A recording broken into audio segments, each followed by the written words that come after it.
They have just finished wrapping up the Ahsoka series that hit Disney Plus, slated sometime summer 2023. By the end of this video, you will know why this is important and if you should tune into it. So, KJ, my man, Sabine actor Natasha Liu Bordizzo just let the can of worms loose that they finished filming for Ahsoka. What is the importance and significance of this? What are some of the details behind this move and endeavor?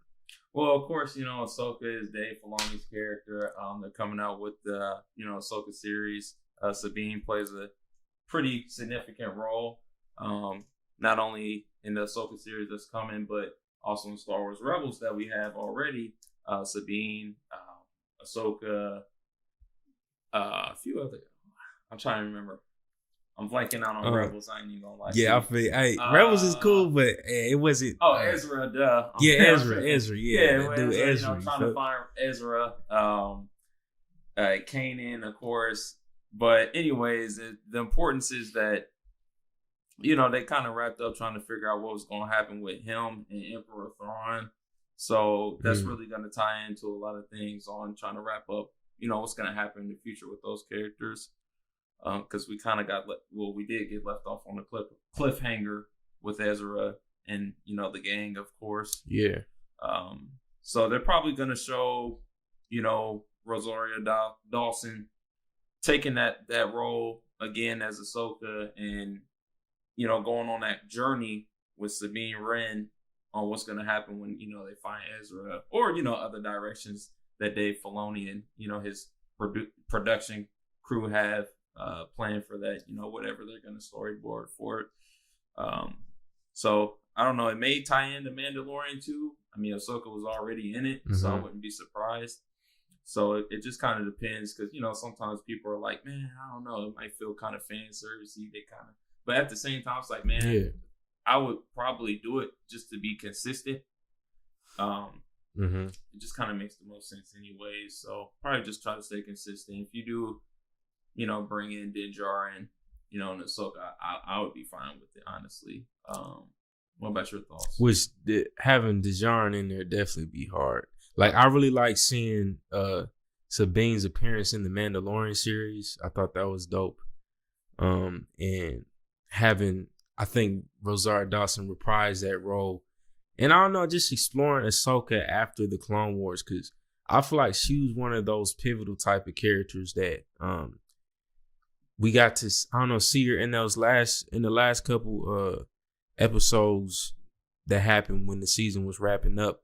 We got to see her transition through Order 66 and being one of the surviving Jedi. And now seeing her, increase throughout that and see more of that story told. I feel like the Clone Wars was probably and y'all can come at me about this. The Clone Wars was probably the best storytelling series ever in Star Wars. Probably, honestly, the best. And the Clone Wars animated series is really underrated. People are like, I remember that series, but some people also didn't finish the series. And not only that, like recently, not recently, but in recent years, they had came out with season 7, I believe. Yeah, it reprised it. You know what I'm saying? So it's like the longest running Star Wars series today, actually. Like TV series. I mean, there weren't no really. I don't even think there were any TV Star Wars series until that, actually.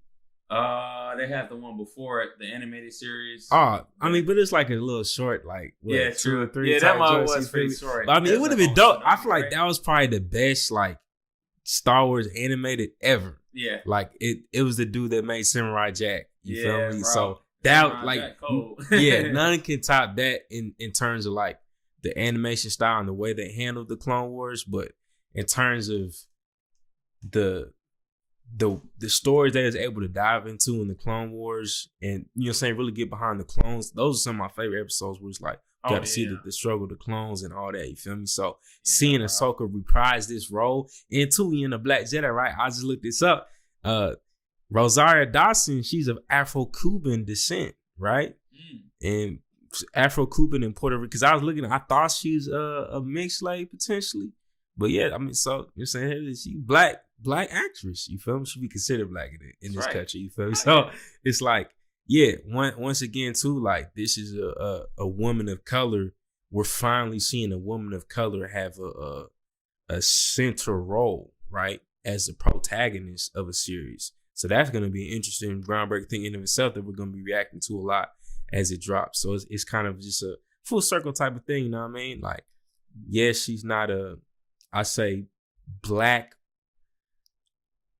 by the terms of straight African descent. She's mixed with Puerto Rican, so it's more like Latin roots, but still, like I say, she falls in that categorically of being the first black woman character who's receiving a primary role, protagonist role. So yeah, and you know what I'm saying, shout outs to Reva, but she was still placed as the antagonist, unfortunately, in Obi-Wan Kenobi. But yeah, crazy to think though, man. Like with just the character itself when it was first introduced, I felt like a lot of people didn't really like her character. And now people are kind of like, you know what I'm saying, jumping on board. I'm gonna be honest with you. So like, y'all bandwagon. Yeah, you know, people, you know how in film and just TV shows, not a lot of people like kids. It seems like to me, like, I mean, kids, like, they can be really great. Not like literally kids, but just like kid characters. Yeah, the presence of a kid. Which I feel like a lot of people thought she just like this annoying little pipsqueak type of kid. But I feel like we really got to see the story of a Padawan in development, right? Yep. Like, I mean, we got to see Anakin a bit during the Clone Wars as a Padawan, but even still, I feel like he was on the verge of becoming a Jedi Knight by that time. Oh, yeah. Like, and we didn't get to see in depth what it looked like practically to be a Padawan, like battle in, battle out, day in, day out. You feel me? So really getting to see her story develop, and now that it's technically actually this is the first black woman Jedi. Low key. Right. Reva would have been the first, but she was a Sith by that time we got introduced to her character. But Rosario Dawson playing Ahsoka is the first black woman character. Yeah. Jedi. As a main character. Not as a supporting role, right? Because in the Clone Wars, it was still a white lady playing the Clone Wars. Shout out to you. I forget her name, Ashley.